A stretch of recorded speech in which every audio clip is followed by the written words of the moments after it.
सब बाहर आएंगे, सबका पतन होगा। ये युवा जोश है, ये युवा आक्रोश है, युवा पीछे हटने वाले नहीं है। अगर हम रोड पे आने का दम रखते हैं ना, तो हम सरकार बदलने का भी दम रखते हैं। अगर किसी को यकीन ना हो तो हम अपना एडमिट कार्ड दिखा सकते हैं। हमारा इतिहास छंगाल लीजिए, आपकी कौन सा फॉर्म हम लिया है। हमने 1 नंबर से बाहर होने का दुख भी झेला है, तो 6 नंबर से बाहर होने का एक सपना होता है ना हम उत्तराखंडियों का कि गवर्नमेंट में लगे, चाहे चपरासी लग जाए। सर, हमारा एक सपना होता है कि हम चपरासी लग जाए, हम गवर्नमेंट एम्प्लॉय बनना चाहते हैं ताकि हमारी जो फैमिली है थोड़ा सिक्योर हो जाए। वो सपना वहीं करने वाला छात्र हूँ मैं। 6 साल भर से लाइब्रेरी में बैठ के तैयारी करने वाला हूँ। मैं समझ सकता हूँ कि एक पढ़ने वाला कि अंदर कौन बैठा हुआ है ऐसा जो बिक चुका है, जो अंदर गोले भरने का काम कर रहा है, वो है कौन, हम इसको जानना चाहते हैं। हम ये चाहते हैं इस पेपर को फिर से किया जाए और इसमें सीबीआई लीक होता है पहले से ही, चाहे आर्मी हो चाहे कुछ हो। पेपर पिछले 5-6 साल से लगातार लीक हो रहा है। बच्चे अपने घर से दूर रह के पढ़ाई करते, इतनी मेहनत करते हैं और उसके बाद भी पेपर लीक हो रहा है।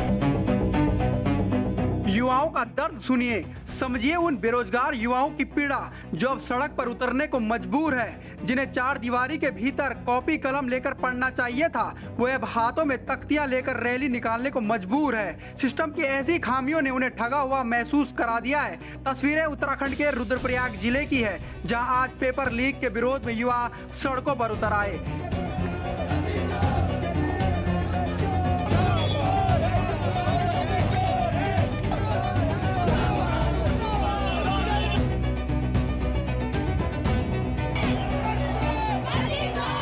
21 सितंबर को प्रदेश भर में स्नातक स्तरीय भर्ती परीक्षा आयोजित हुई, लेकिन इसके संपन्न होने से पहले ही पेपर लीक हो गया। चंद घंटों में यह खबर आग की तरह पूरे प्रदेश में फैल गई। पेपर लीक प्रकरण के बाद युवाओं का गुस्सा फूट पड़ा और वे सड़कों पर उतर आए। सूबे के अलग अलग जिलों में विरोध प्रदर्शन जारी है। आज रुद्रप्रयाग के अगस्त्यमुनि शहर में बेरोजगार युवाओं ने सरकार के खिलाफ आक्रोश रैली निकाली। रैली में छात्र, राजनीतिक और गैर राजनीतिक संगठन, अभिभावक और व्यापारियों ने बढ़ चढ़कर हिस्सा लिया। युवाओं का कहना है कि हम लाइब्रेरी में रोजाना 15 घंटे मेहनत करते हैं, जबकि बाहर 15 लाख रुपए में पेपर बिक रहा है। मुद्दा यह नहीं है कि हम सफल हो या असफल, बल्कि यह कि भर्ती परीक्षाओं में पारदर्शिता हो। तो हमने युवाओं के लिए ये नहीं सोचा था कि हम रोड पे आके ये करेंगे। बहुत प्यार से हमने उत्तराखंड को मांगा था, अपनी जो भावनाएं थी उसको रख के हमने ये उत्तराखंड बनाया था। लेकिन आज की इन सरकारों का आप देखिए, आते दिन ये तो एक ही मामला है। ये पटवारी पेपर तो निकाल दिया हमारे बेरोजगार संघ के अध्यक्ष लोगों ने, सबने निकाला। पता नहीं कितने पेपर लीक हुए होंगे, कितने आदमी अंदर गए होंगे, हमें कोई पता नहीं है। लेकिन मैं इस भाई की उसी बात को आगे बढ़ाता चाहूँगा कि जो देहरादून के अंदर अभी भी लाइब्रेरी के अंदर बैठे हैं ना, वो भी लड़ रहे हैं और हम भी लड़ रहे हैं। और देहरादून में हमारे जो बड़े भाई लोग हैं वो भी वहाँ लड़ रहे हैं। लेकिन सब एक ही चीज़ के लिए लड़ रहे हैं कि हमें सीबीआई जाँच चाहिए, निष्पक्ष जाँच चाहिए, हमें और इनसे कुछ नहीं चाहिए। अब ये सत्ता के दलाल जितने भी लोग बने हैं ना एक दिन सब बाहर आएंगे, सबका पतन होगा। ये युवा जोश है, ये युवा आक्रोश है, युवा पीछे हटने वाले नहीं है। अगर हम रोड पे आने का दम रखते हैं ना, तो हम सरकार बदलने का। कुछ लोग ये कह रहे हैं कि रुद्रप्रयाग के युवा चाह रहे हैं कि पेपर का रिजल्ट आए, लेकिन मैं सर कहना चाहूँगा यहाँ पे हम वही लड़के हैं जिन्होंने पेपर दिया है। अगर किसी को यकीन ना हो तो हम अपना एडमिट कार्ड दिखा सकते हैं। हमारा इतिहास छंगाल लीजिए, आपकी कौन सा फॉर्म हम लोगों ने नहीं भरा है और कौन से फॉर्म में हमने क्वालिफाई नहीं किया है। हमने 1 नंबर से बाहर होने का दुख भी झेला है, तो 6 नंबर से बाहर होने का दर्द भी देखा है। तो इसलिए मैं यही कहना चाहूँगा, रुद्रप्रयाग का युवा सिर्फ यह चाहता है कि पेपर दोबारा हो, निष्पक्षता के साथ हो और आयोग की एक बारी जांच होनी चाहिए, क्योंकि आज हर युवा के मन में यही है कि आखिर वो अंदर कौन है गोले भरमाने वाला। ये एक फोन रिकॉर्डिंग कॉल वाली। और हम यहाँ पर जो सभा एकत्रित हुए, जो बच्चों की जो रैली हो रही है यहाँ पे, ये बेरोजगार संघ के ध्वज के तहत हो रही है। क्योंकि हमारे भाई बॉबी पवार जो बेरोजगार संघ के अध्यक्ष हैं, सभी लोग इस चीज़ को, जो ये पेपर लीक का मामला है, इसको बड़ी गंभीरता के साथ उठा रहे हैं और हर जगह से सरकार के खिलाफ जो प्रदर्शन हो रहा है उसके खिलाफ लड़कों में बहुत ज़्यादा आक्रोश है।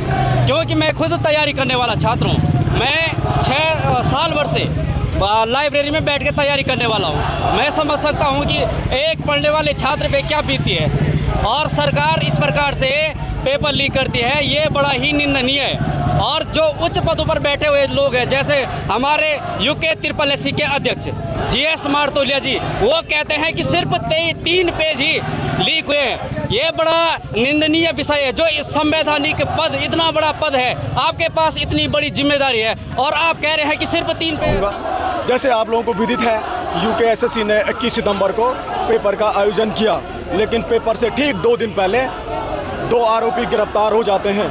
और एक ऑडियो आप लोगों ने सुनी होगी कि सिर्फ आप जितने क्वेश्चन आएंगे उतने क्वेश्चन के गोले भरना, बाकी हम भरेंगे।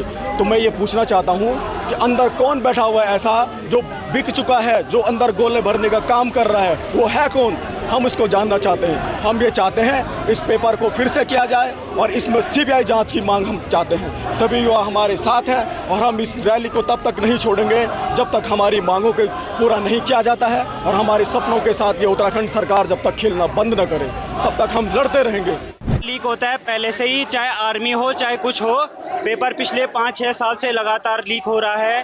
बच्चे अपने घर से दूर रह के पढ़ाई करते, इतनी मेहनत करते हैं और उसके बाद भी पेपर लीक हो रहा है। ये सबसे बड़ी गड़बड़ है। लोग अपने बच्चों को पढ़ाने के लिए पैसे देते हैं, घर से इतनी मेहनत करते हैं उनके माता पिता, और उसके बाद बाहर जाके पेपर लीक हो रहा है। तो ये सबसे बड़ी गड़बड़ है दोस्तों। इस पर CBI जांच होनी चाहिए और जितने भी ये नेता लोग हैं इनको ढंग से पकड़ा जाना चाहिए। और इस बार दोस्तों पुष्कर धामी की सरकार नहीं होनी चाहिए। आप इतनी बार देख रहे हो, हर बार पेपर लीक हो रहा है। हम सोच रहे हैं कि ओनली यूके SSC नहीं हो रहा है, पटवारी हो चाहे आर्मी हो। आर्मी में भी हमारे साथ 2022 में जब इन्होंने अग्निवीर भर्ती निकाली थी उस टाइम भी ऐसा ही हुआ था। सभी युवा बहुत परेशान थे और उसके बाद पुलिस भर्ती में भी ऐसे ही हुआ और हर साल हर भर्ती में ऐसा ही हो रहा है। वो तो 1-2 बार पता लग जाता है, वरना पेपर हमेशा से लीक हो रहे हैं, लेकिन पिछले 1-2 बार से पता लग रहा है, तब जाके हम लोग धरना। अब सवाल यह है कि क्या सिस्टम में इतनी कमजोरियां रह गई है कि मेहनत करने वाला छात्र खुद को ठगा महसूस करने लगे? क्या सरकार और प्रशासन समय रहते ये समस्याएं हल कर पाएंगे? क्या युवाओं का भरोसा और टूटता जाएगा? आज युवा सिर्फ नौकरी नहीं मांग रहे, बल्कि यह मांग रहे हैं कि सिस्टम निष्पक्ष और पारदर्शी हो। पंजाब केसरी टीवी के लिए रुद्रप्रयाग से भूपेंद्र भंडारी की रिपोर्ट। हमसे जुड़े रहने के लिए हमारे YouTube चैनल को सब्सक्राइब करें और नई वीडियो की नोटिफिकेशन के लिए बेल आइकॉन को दबाएं। अगर आप ये वीडियो Facebook पर देख रहे हैं तो लाइक जरूर करें और ज्यादा से ज्यादा शेयर करें। धन्यवाद।